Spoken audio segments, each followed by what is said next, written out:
Here are two sample chapters from Royal Birthright Corrupted, Retreat Night 2 of the Royal Birthright series, which spans history from Nimrod to Moses. The Chronicles of Nimrod are known among every ancient culture. The Bible only mentions him in Genesis chapters 10 and 11, but much has been written. Royal Birthright Corrupted scours through extra-biblical sources to fill in the gaps where the Bible is silent. But this is only the beginning of his journey. Sit back and listen or follow along on screen. If this excerpt piques your interest, you can find more information about the Royal Birthright book series at the link in the description below, royalbirthright.com. Enjoy the chapters. Chapter 3. Nimrod. The fear and dread of you. Nimrod was very tall in stature, with dark olive skin and strong brown eyes. His ebony hair was like the consistency of wool and shimmered like spun silk. His face had robust, commanding features. His body had an athletic build, having large muscular arms and legs, with the great strength to match their appearance. Everything about him portrayed confidence, power, and ability. When he was 20 years old, his father, Cush, presented him with the long-hidden animal skins of Adam and Eve, which Nimrod wore with great pride. When Adam wore them, the animals of his day felt compelled to stoop or bow down to him. This quality remained, as if the garments themselves, having been touched by the great king, engendered a divine authority. Just as the great king had said to Noah, "The fear and dread of you will fall on every living creature on the earth, every bird of the sky, every creature that crawls on the ground, and all the fish of the sea. They are delivered into your hand." Somehow, an extra portion of that authority was conveyed to Nimrod when he wore the skins. As a result, he had trained many wild horses and dogs to hunt with him, and he had an authority over ferocious animals that was amazing to everyone in his father's Nubian desert settlement.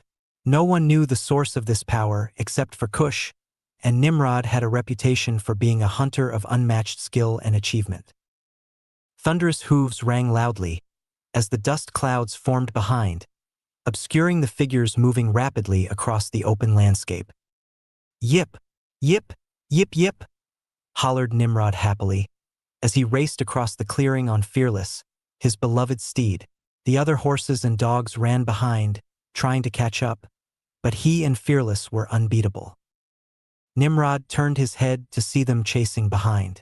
"Come on, catch us if you can," he called, laughing joyously. The vigorous Fearless also seemed to love the chase.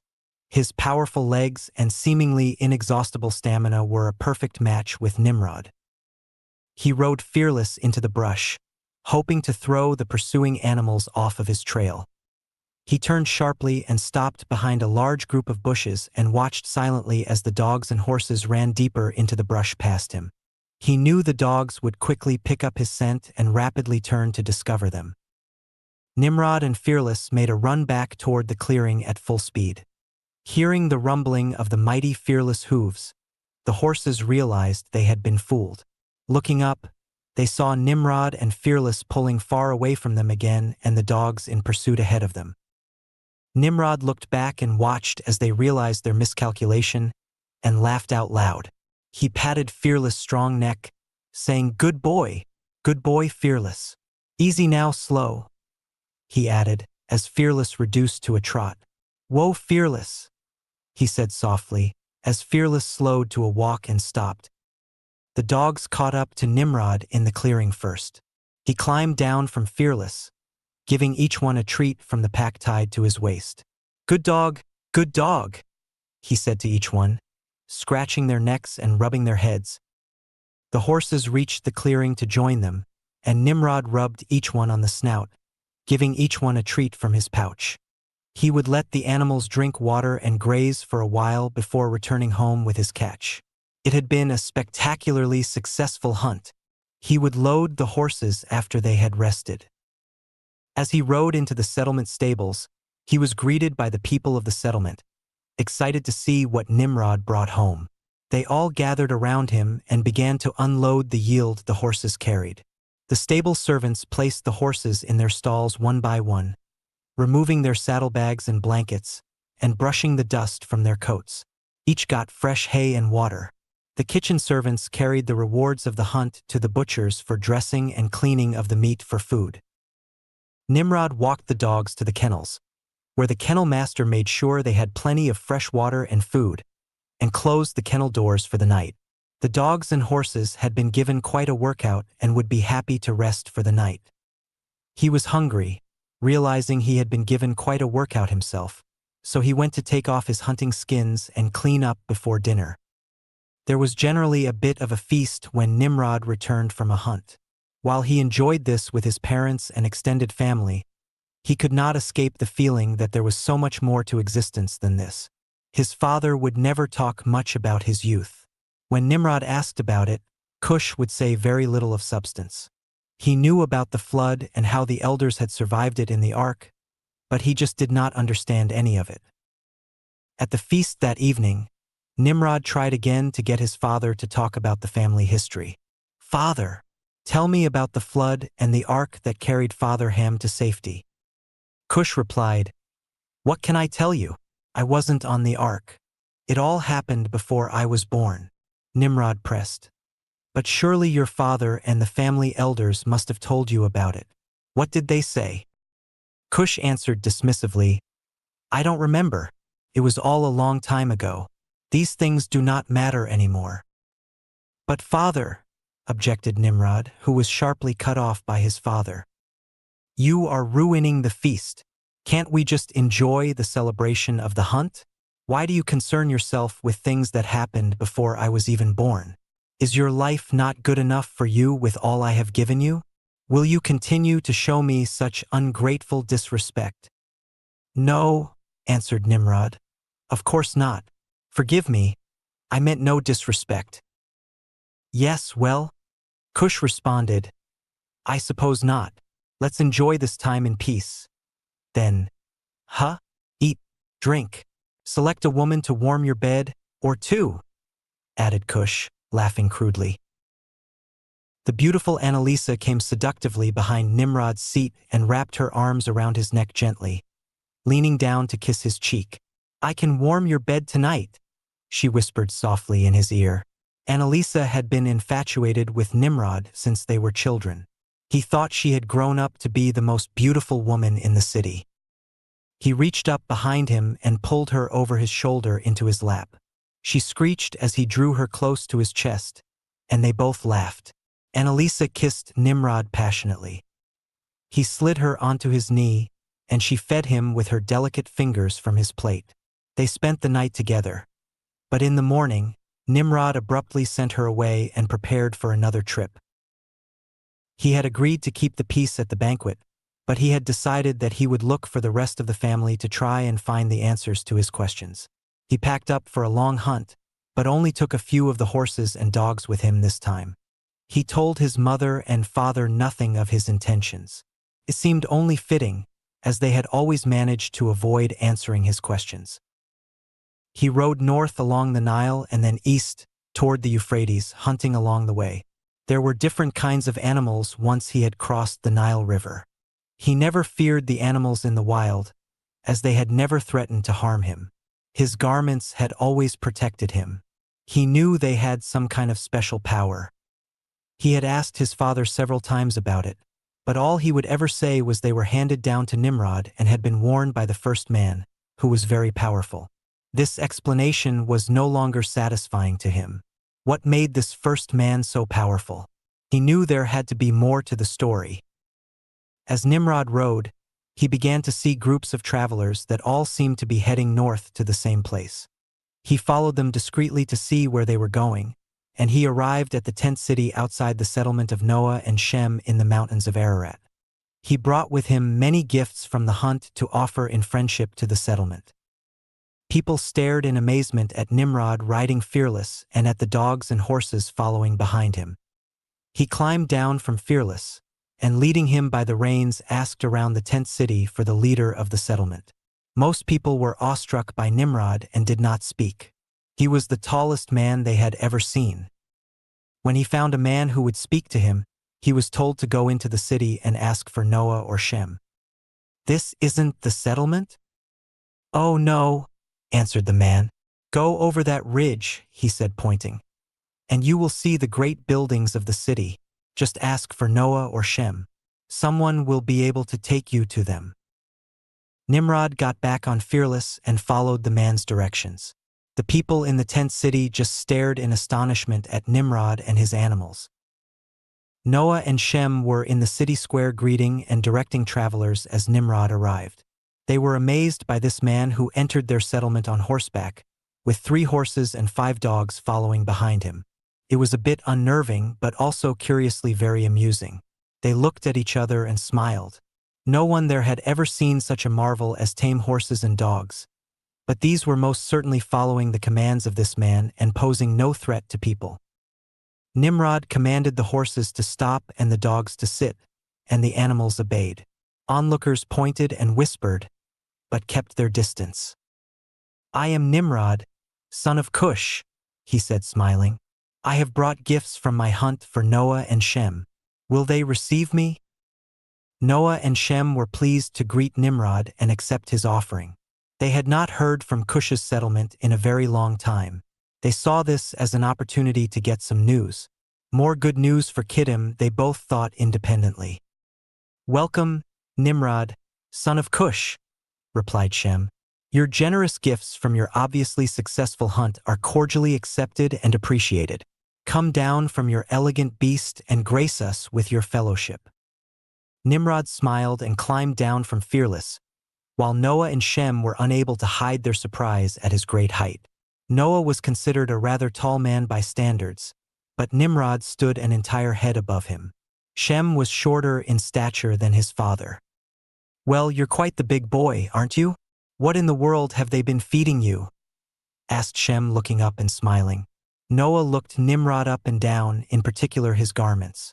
Have you come for the council meeting, the atonement ceremony, the retreat, or all of the above? Asked Shem. Nimrod looked puzzled, pausing to formulate a response. He said, I don't. Shem interrupted. Forgive our manners, Nimrod. You must be tired from your journey and the hunt. We can talk later. Let me take you to a place where you can clean up, unpack, and rest before we share a meal. What is the proper care for your beasts then? Asked Shem, doing his best to be accommodating in every way possible. Nimrod was relieved at Shem's gracious offer. He had thought a lot about all the questions in his mind, but he had not done much planning on how to present these questions to the elders, who were essentially strangers. Noah and Shem were names he knew from his father's vague details of the past, but he was not acquainted with them. Cush had left the settlement 25 years ago, right after Nimrod was born. Thank you, replied Nimrod. I would like to unload, see to the animals, and rest a bit before I eat. Of course, answered Shem. Anything you need. We look forward to talking with you later. This way then, as Shem led Nimrod to the kitchen to unload the meat he had caught and to the stables on the outskirts of the settlement, where the other animals were lodged between the settlement and the tent city. Noah walked to the library vault when Shem and Nimrod had left with the animals. Contained in the vault were all the treasures carried on the ark from the Cave of Hope, the pure sapphire staff of Adam, which the artisans had cleaned and restored to its original brilliance, the book of medicines revealed to Noah by the great king's angel, the scrolls of Canaan, Enoch, and the testaments of the other early patriarchs, all of which the scribes had copied and bound in books for the library. But the skins of Adam and Eve were not there. Noah could not remember if they had ever been there.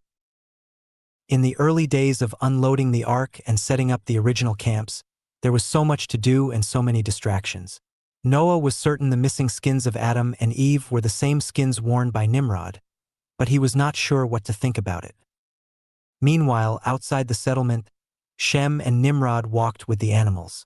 It is amazing that you have trained these animals. What do you call them? Asked Shem. These are horses and those are dogs. They assist me during the hunt, but more than that, they are my friends and companions, he answered. How on earth did you get them to obey your commands? Shem asked. Nimrod answered, I was amazed too, in the beginning. It was as though the animals understood what I wanted them to do. It is hard to explain, but I just seem to have a way with them. He did not know the exact power of the garments and had never made claims about things he did not understand, so he said no more about it to Shem. Shem responded only with a smile. Shem took Nimrod to a room in his own house. Since he was not sure if Cush had sent his son as a settlement council member or not, he thought best to treat him as such for now. "You can rest here," said Shem. "Come out and join us whenever you are ready," he added. Nimrod removed the skins he wore, cleaned up from his journey, put on clean robes, poured a drink of water, and lay down for a short nap. That evening, Noah, Shem, and several of the council members who had arrived sat together to break bread in the banquet hall, and Nimrod had joined them. When they prayed to bless the food, he just mimicked their actions and listened to their words. In his father's house, they gave offerings and thanks to many gods, but Nimrod had never believed in any of them.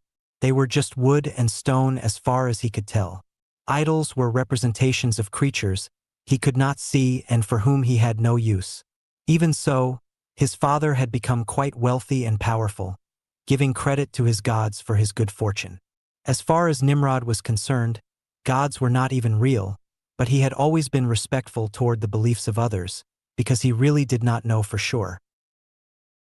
Noah and Shem told him many stories about the settlement, how they were supporting the establishment of the territories of the various descendants, and how it was the edict of the great king to be fruitful and multiply and fill the earth.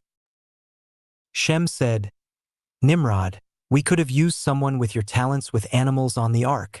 There were times that they rampaged and howled with such great fierceness that we feared they would tear the ark apart. Had it not been for the blessings and protection of the great king, we would surely have perished on the water. I have asked my father so many times to tell me about the flood and the ark, but he told me he didn't know much about it. I would love to hear the story. Are you the great king, Father Noah?" asked Nimrod innocently. The room fell silent, and Nimrod suddenly felt very awkward. Noah answered, "Oh, no, son. Your father did not teach you about the great king." "No, Father Noah. Would I be able to meet him?" asked Nimrod. "I have so many questions to ask him." Noah answered gently, "As do we all." The crowd chuckled as Noah continued, "The great king is not a man that we could introduce him the way we have introduced you to your brethren today. He is the one true God of this universe, a spirit residing in the heavens. We can, however, make sure you come to know him, and we will." Nimrod now felt uncomfortable, saying, "I'm sorry. I did not mean to be disrespectful. Please forgive me." Shem encouragingly added, "No harm done, Nimrod. Who better than you to tell him the history, Father?" And turning to Nimrod, Shem added, "My father is 877 years old. He has seen much of our history firsthand, and he has traveled the New World twice. He has certainly answered all of my questions over the years, and I have lived 375 years of our history myself. I and my brothers, Japheth and Ham, were leaders of the original expedition teams that mapped the New World following the flood." He could see the gentle sincerity in Shem and truly appreciated the comfort he was obviously extending to him. Nimrod was surprised by their ages and wondered if he was misunderstanding it somehow.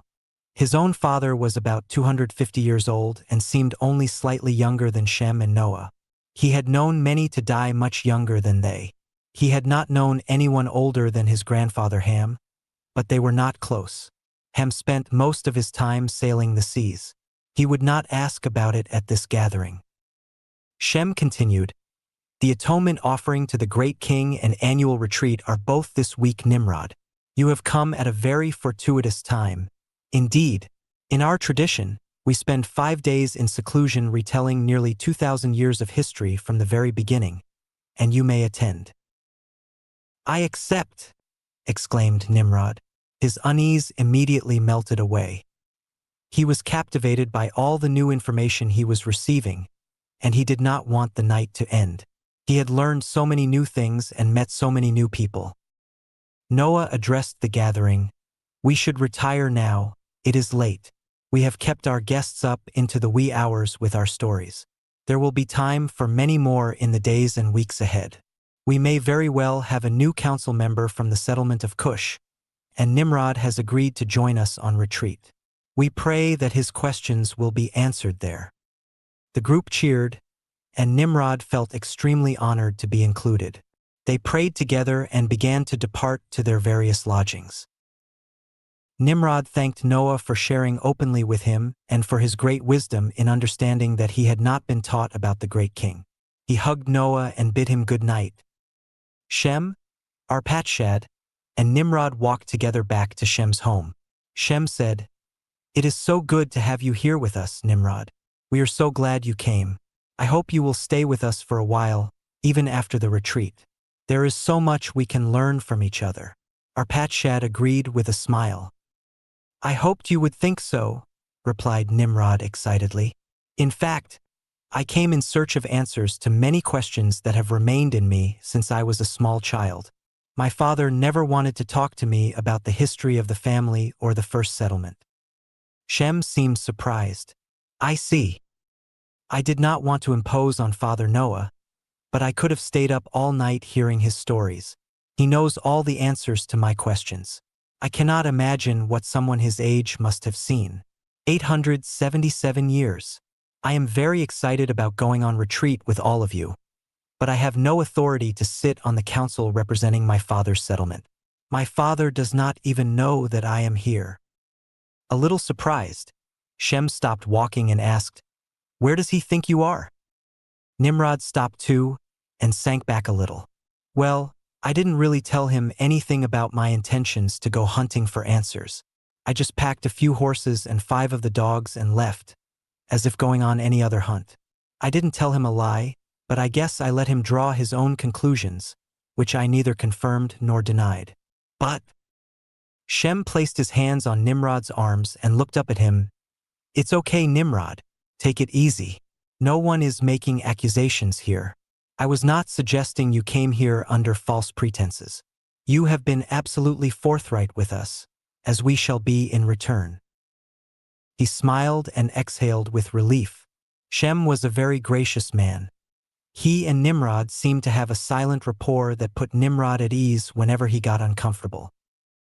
As they continued walking again, Shem added, "You can sit in on the annual council meeting as a spectator. If you feel you have something to contribute, you may ask to speak, and you will be heard. If not, you will just listen and learn. No pressure, son. Come on, it's late.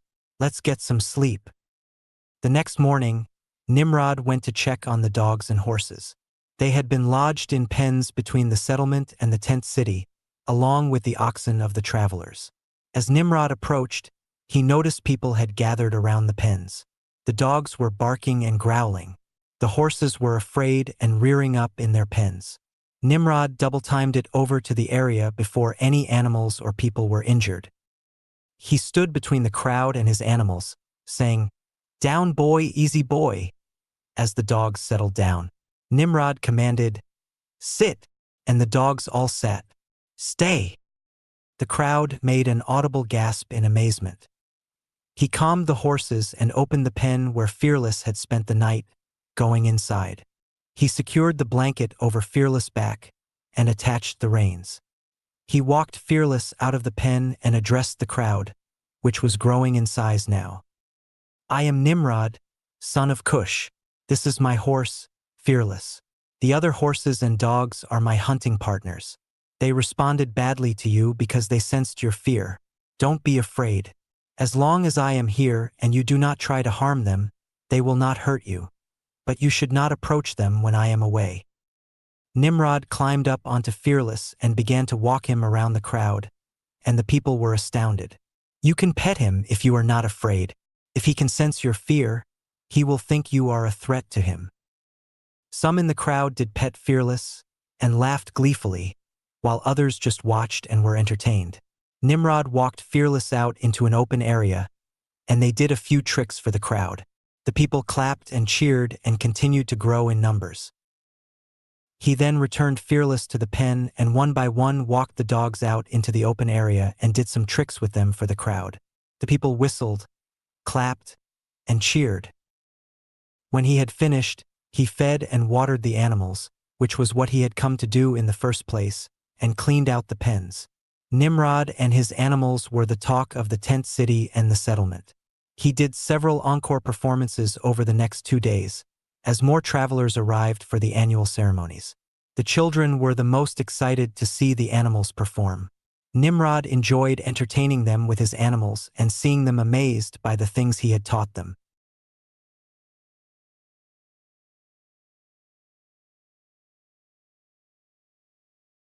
Chapter 4. Atonement and Retreat.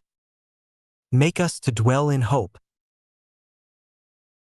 On the first day of the annual council meeting, all the council members in attendance filed into the council chamber, where Noah, Shem, Arpachshad, and Nimrod were awaiting their arrival. Shem and Arpachshad had taken their places on each side of Noah at the head of the table, and Shem positioned Nimrod in the first seat at his right hand. There was inaudible crosstalk throughout the chamber as the council members entered and got their first look at the great map behind Noah. Noah and Shem watched as the councilmen conversed about and gazed in admiration of the craftsmanship and beauty of the great map. Noah and Shem had anticipated the disruption in proceedings and had allowed ample time to explain and discuss the great map as the first item on the agenda. Noah called the meeting to order, and the council members began to take their seats. Noah began, "Shall we pray?" The council stood, bowed their heads, and raised their hands toward heaven, as Noah began. "O great King, we gather together here, your unworthy servants, with fear and trembling, and give thanks to your loving goodness for all the blessings which you have poured so abundantly upon us. We gather in service to your glory alone. We praise your holy name. We give thanks for all who are in attendance, for their safe travels, and for a collective productive work to glorify you, as a result of our efforts together here. Great King, bless this proceeding and its members, your servants, and the work of our hands according to your commandments. Amen." As the heads raised, Noah continued, "As you can see, the artisans have completed the map of the territories," and the room erupted in applause and cheering. Noah smiled and gavelled them back to order. "Yes, we are quite pleased with the work they have done as well. I cannot fault you for taking time to admire it, as Shem and I still do. Its purpose, however, is to give us a view of the work that has been completed and the tremendous amount of work that remains to be done." "Hear, hear," chimed Kittim, the shipbuilder from Cyprus. Noah continued, "I would like to begin by confirming that each settlement has a marker and that its placement is accurate. The statistician will record the responses and adjustments will be made, if needed. I propose we use roll call to accomplish both tasks. All in favor?" "Aye," the council responded loudly.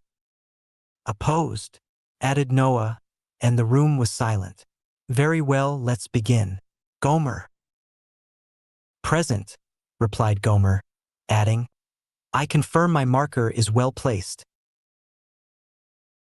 Noah continued through the sons of Japheth and the sons of Shem, each confirming his marker placed in the proper location with only a few minor adjustments made by the artisans as Noah proceeded through roll call.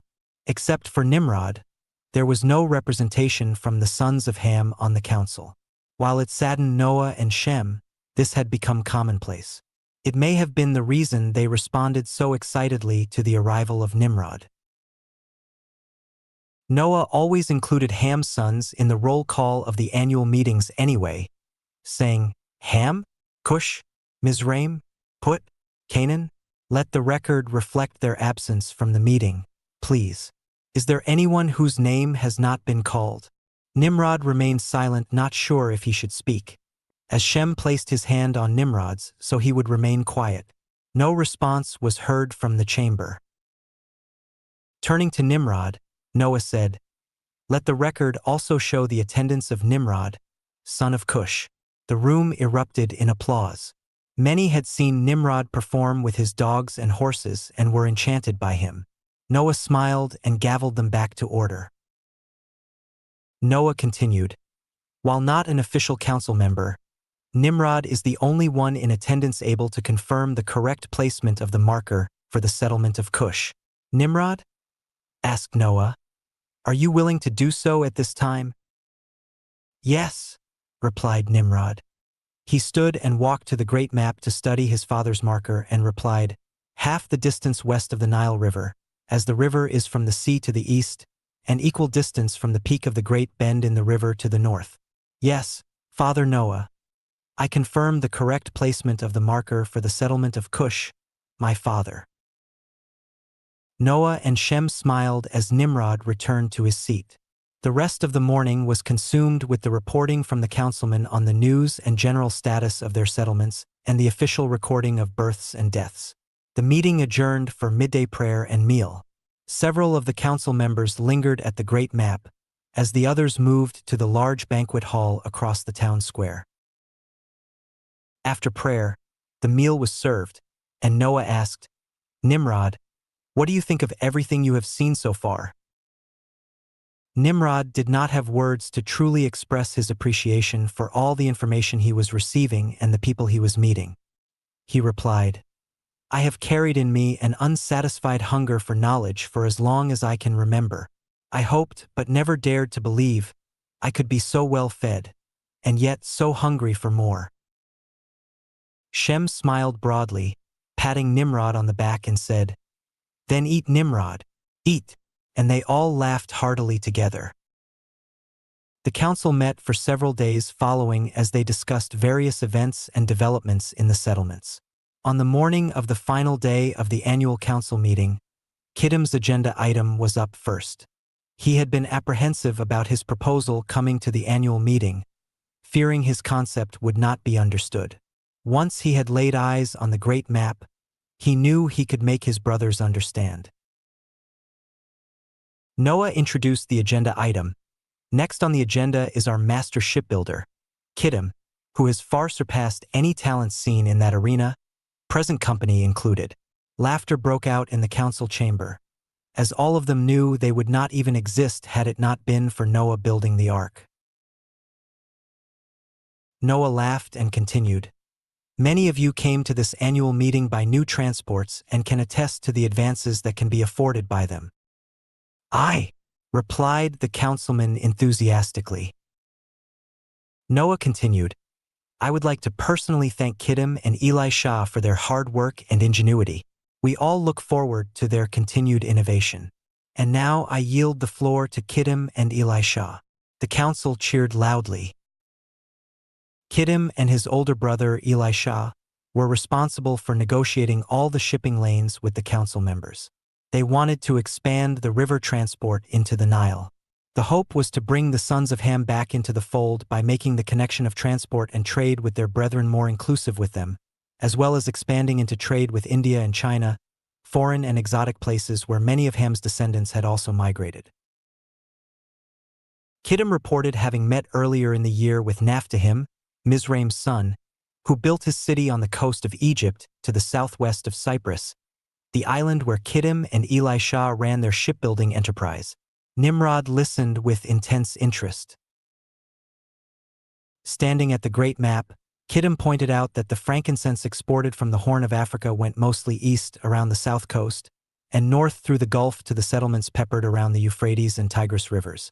While Naphtahim's port on the coast of Egypt had access to the Mediterranean Sea, the use of small ships in the Nile River could expedite imports and exports to and from the east to connect with the western settlements of Pathrusim, Cush, and Mizraim, along the Nile and connect with the Mediterranean Sea at Naphtahim City, closing the gap between east and west. This would be a vast expansion of trade, both imports and exports. Kiddim implored the councilmen to establish new coastal ports within the lands of their inheritance so trade and transport could expand and connect them all more easily. He and Elisha could build more ships, but they needed more places to dock, to take on supplies, and to load and unload goods along the way. The routes had to be firmly established and well managed to succeed. Kiddim asked them to appeal to their sons that their focus be placed on these areas for new settlements. The great map had pled his case for him for all to see. At a glance, the breaches in the connections between the settlements were right before their eyes, clearly and understandably. The divisions by great distances of land and lack of access by water were now obvious. Seeing this plainly on the great map, all the councilmen agreed to focus on new settlements along the coastal areas of their territories and work to bridge the gaps between settlements over land. Kittim was most thankful for the great map and nodded in gratitude to Noah and Shem as they broke for midday. After lunch, the final agenda item was the call for new business, which ran until the end of the day. Finally, the annual council meeting adjourned and the official record was signed and closed. The atonement offering and great feast and celebration would begin in the morning. That evening, Nimrod spent his time in the tent city with his new-found brethren, teaching them to ride and care for the horses. The children loved the dogs. Noah and Shem were delighted that Nimrod had made such strong connections with the other descendants. They hoped lasting bonds were being formed that might bring all of them back together again. On the day of the offering, the settlement and all of the travelers gathered together below the altar. Noah approached the altar in pure white robes with the fattest young lamb, unblemished and as white as snow. All watched reverently as Noah prepared the altar, mixing the fat with the salt, fine wine, exotic spices, and precious frankincense, to season the meat of the flawless lamb. He sprinkled the lamb's blood on the four corners of the altar, removed the head, skin, and innards, discarding them into a pail, and quartered the spice-rubbed meat on the altar. Noah stretched out his hands to heaven and began to pray. All fell to their knees, heads bowed, and arms stretched out to heaven. Nimrod did the same, with his head slightly bowed and watching Noah discreetly. Our Savior, our Lord, and our Master, we, your unworthy servants, with fear and trembling, give thanks to your loving goodness for all the blessings which you have poured so abundantly upon us, who have given in service to your glory alone. We fall down in adoration before you and offer you, O great King, our praises and the fattest firstlings seasoned with a sweet aroma from the blessings you alone have provided for us. With fervor we cry to you, O great King, deliver us from all adversities and mercifully fulfill in us such of our desires as may be expedient for us. Hear us, we entreat you, and have mercy on our souls, for you are the hope of all the ends of the earth, and unto you be ascribed all glory, now and forever, and unto the ages of ages. You, O great King, have made us glad by your works. In the works of your hands shall we rejoice. Lift up the light of your countenance upon us. O great King, you have put joy in our hearts. With the fruit of wheat, wine, and oil we have been satisfied. In peace we will both lie down and sleep. For you alone, O great King, make us to dwell in hope. With sincere hearts we come before you, bare our souls to you, and beseech you forgive our trespasses in your holy mercy, great and compassionate King. Our great King, blessed be your name forever and ever. Amen. The great King inclined to Noah and his offering, and a fire came down from heaven and consumed it, leaving only the sweet, smoky aroma of the meat and spices as the great King's fire extinguished in a puff of smoke. Nimrod tried to contain his astonishment. This great king had actually accepted the offering, had physically taken it. None of his father's gods had ever shown themselves in this way or any other way as far as Nimrod knew. They were just statues, faces carved on wood or stone. This was quite extraordinary. After a time of thanksgiving, people started to rise and make preparations to go on retreat. The men would leave early in the morning to camp on the riverbank. But first, the celebration feast for everyone that evening. Nimrod wanted to go up to the altar and see for himself up close what had occurred, but he had noticed that Noah was the only one who had approached the altar, so he thought better of it. Maybe this great king really is the one true God of the universe, he thought. Shem approached from behind, placing his hand on Nimrod's shoulder, and drew his attention away from the altar, saying, "Before the feast begins, we need to ready our supplies for the retreat in the morning. Will you help us?" "Of course," replied Nimrod excitedly. He could not imagine what else Father Noah had in store, but he was now sure it would be wondrous. The banquet feast was glorious. Nimrod was introduced to many new people. He had become a kind of celebrity because of his entertainment with his dogs and horses. He was struck by how open and honest these people were. They spoke frankly about themselves and were eager to share their stories. Their hearts were kind and generous and loving. When morning came, before the sun had risen, the men traveled out to the banks of the Eris River and set up camp for the retreat. Nimrod was brimming over with anticipation. At long last, he would have the answers to his questions. Where did we come from? Why are we here? Is there something more than what we can touch and see? The atonement offering had suggested such to be true. As in the tradition of Adam, the men prayed 3 times each day and told the history from the beginning. Noah and Shem together led the retreat narrative. They talked about the war in heaven, the creation of the worlds, of Adam and Eve, of their time in the garden, and the fall that caused their exile. For 5 days and nights, 2,000 years of history unfolded, and Nimrod was engrossed in every word. He learned the true power of the skins he wore for hunting. Why had his father hidden this rich and amazing heritage from him? When the final night came, it was time to address the questions of the first-timers. Nimrod was older than most of the other first retreaters, and he was reticent and nervous about taking his turn. After being in fellowship with his brethren these 5 days, all discomfort and self-consciousness had faded away, until now. The Dark Prince had rarely taken an interest in the retreats of the great king's followers, but he had always watched Nimrod carefully. This retreat had attracted his attention. Nimrod listened intently to the young boy's questions and the answers given, striving to learn everything he could from the experience. He waited apprehensively for his turn to come. Finally, Shem asked Nimrod, "Do you have a question about the narrative, Nimrod?" Nimrod replied, "I have listened to the remarkable history and the scholarly questions asked by, and the enlightened answers given to, these young men. I feel I am out of my depth, but I do have a question and hope it will not bring shame on me." Noah implored, "Nimrod, there is nothing you cannot say in this setting.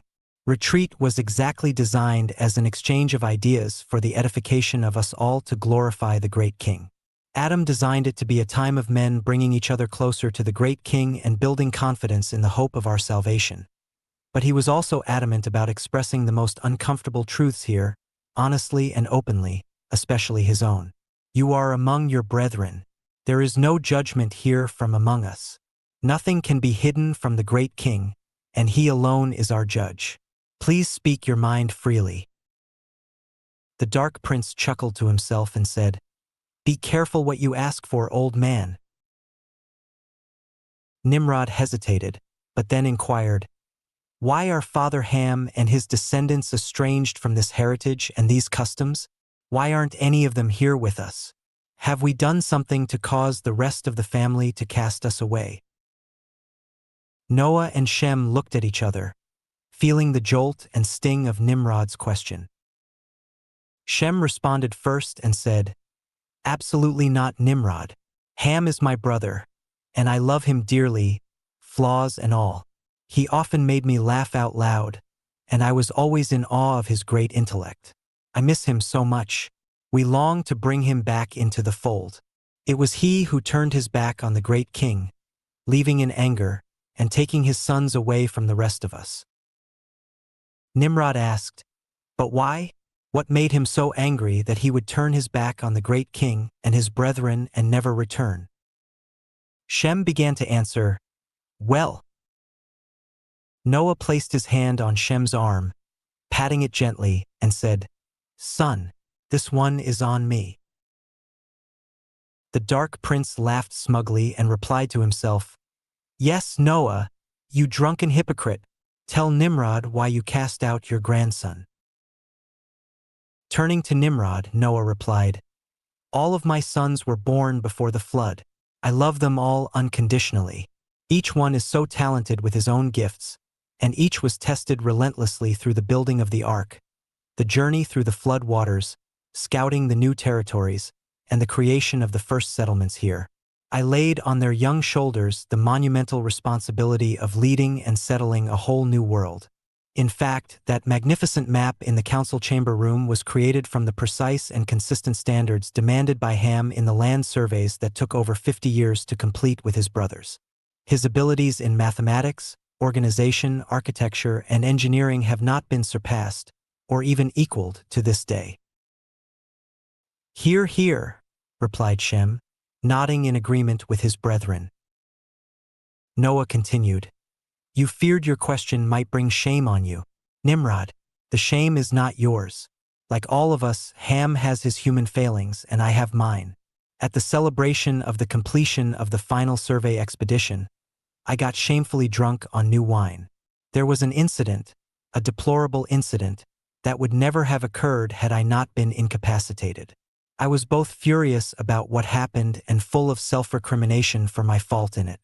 I cursed Canaan as a result, and Ham also became furious and full of self-recrimination for reasons of his own. After that, he left the settlement with his family and never returned." Nimrod sat dumbfounded, not knowing how to respond, and finally asked, "What incident?" Noah responded, "To speak of it now, after all these years, would amount to little more than licentious gossip. Profits no one to go into specifics. Please, trust me on this." Shem added, "We long to be reconciled with Ham, but every attempt we have made has been rejected. It is why we are so glad you are here. We hope to mend the hurts of the past. We pray forgiveness can prevail." Kiddim pled for the connections between East and West in the council meeting. "We all long to build those ties again. You are that hope, Nimrod." When the evil prince heard this, he screamed in agony. It echoed and quaked across the spiritual realm, unheard by men. Even his rebel followers cowered in fright at the percussive boom of his rage.